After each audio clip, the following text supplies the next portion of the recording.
చాలా సంతోషం కేటీఆర్ గారు లేచి చాలా గౌరవంగా మాట్లాడతాడని నేను ఊహించాను. ఓ సభ్యతగా మాట్లాడతాడని కూడా ఆశించాను. లేచి ఏం మాట్లాడుతున్నారు అధ్యక్ష?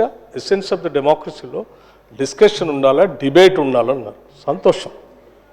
డిస్కషన్ డిబేటు వాస్తవంగా ఉండాలా, లేచి మాట్లాడిన ప్రతి మాట అబద్ధంగానే మాట్లాడాలా. What are we doing? You are not misguiding the house, not only the house, the entire state you are misguiding. వారు ఏమన్నారండి? అభయహస్తం పేరు మీద అడ్డగోలుగా అడ్వర్టైజ్మెంట్స్ ఇచ్చామని చెప్తా ఉన్నారు. సివిల్ సర్వీస్ స్టూడెంట్స్ కోసం మన రాష్ట్రం నుంచి పోతున్నటువంటి విద్యార్థులకి, పేద మధ్యతరగతి బడుగు బలహీన వర్గాలకు సంబంధించిన విద్యార్థులకి, ఇంక్లూడింగ్ ఈడబ్ల్యూఎస్ స్టూడెంట్స్ కూడా ఎవరైనా ఈ రాష్ట్రం నుంచి భారతదేశంలో నడుపుతున్నటువంటి యూపీఎస్సీ ఎగ్జామ్ కోసం డబ్బులు లేకుండా ఇబ్బంది పడతా ఉంటే వాళ్ళకు కొంచెం ప్రోత్సహిద్దామని చెప్పి మేము ప్రిలిమినరీ పాస్ అయినటువంటి వాళ్ళందరికీ, ప్రతి అభ్యర్థి ఎవరు అప్లై చేసుకుంటే వాళ్ళందరూ ₹1,00,000 ఇద్దామని చెప్పాం. మెయిన్స్ కంప్లీట్ చేసి ఇంటర్వ్యూకి పోతా ఉంటే ఢిల్లీకి పోయి ఆడ ఉండటానికి, కోచింగ్ తీసుకోవడానికి ఎంతో కొంత సాయం చేస్తే కొద్దిగా ఎక్కువ మంది ఇంటర్వ్యూలో సెలెక్ట్ అయ్యి మన రాష్ట్ర విద్యార్థులు వస్తే రాష్ట్రానికి గౌరవం, కొంత మర్యాద, కొంత భవిష్యత్తులో వాళ్ళు ఎక్కడున్నా కానీ రాష్ట్ర ప్రయోజనాల కోసం ఉపయోగపడతారని వాళ్ళకు ₹1,00,000 ఇద్దామని చెప్పాం. ఇది మంచి పథకం కదా అధ్యక్ష? Is there anything wrong in this? In the interest of the స్టేటే కదా చేసింది.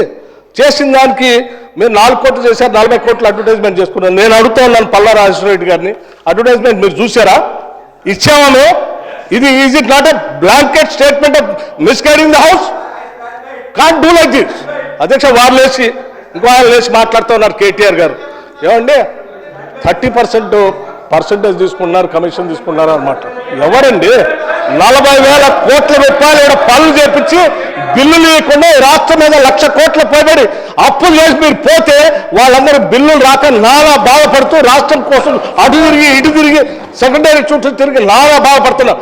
మీ పాపం వల్ల ఈరోజు రాష్ట్రంలో 1,00,000 కోట్ల పనులు చేసినటువంటి వాళ్ళ బిల్లు లేక ఏడుస్తున్నారు. ఎంతో కొంత మేము బాగు చేసి కొద్ది సర్ది చేసి ముందుకు పోతా ఉంటే అడ్డగోలుగా మీరు ఈ మాటలు మాట్లాడటం ఇది వాస్తవమా? రైట్, నేను ఛాలెంజ్ చేస్తా ఉన్నాను కేటీఆర్ని. I have challenge KTR. Now you have to prove that what the statement what you made. Otherwise you have to say opposite to this house.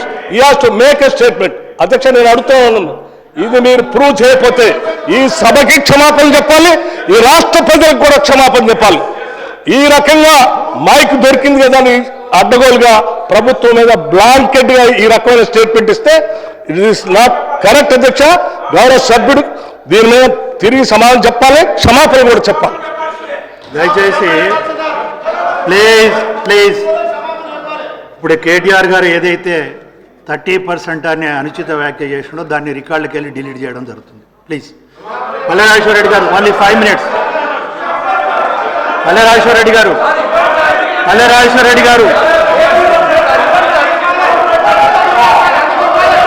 అధ్యక్ష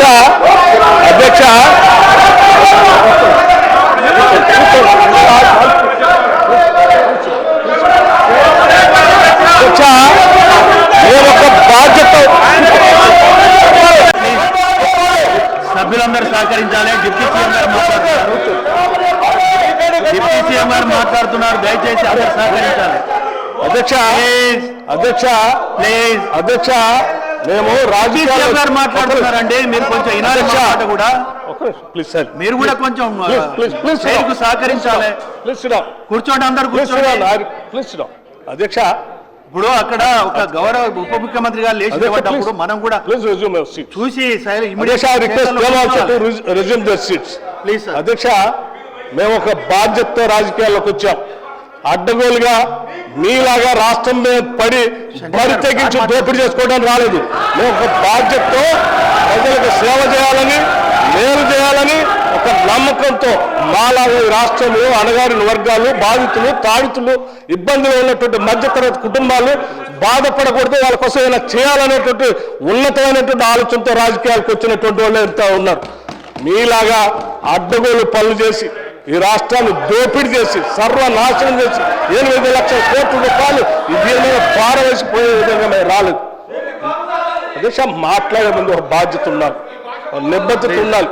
గౌరవ సభ్యులు మాట్లాడేటప్పుడు ఒక స్టేట్మెంట్ చేసేటప్పుడు ఒళ్ళు దగ్గర పెట్టుకొని మనం మాట్లాడేది కరెక్టా కాదా అది మనం ఏం చేస్తున్నాను నిబద్ధతతో మాట్లాడాలి. ఎంత అధ్యక్షది ఏమనుకుంటున్నారు? ఏది పడితే అది మాట్లాడితే చెల్లుతుంది అనుకుంటున్నారా?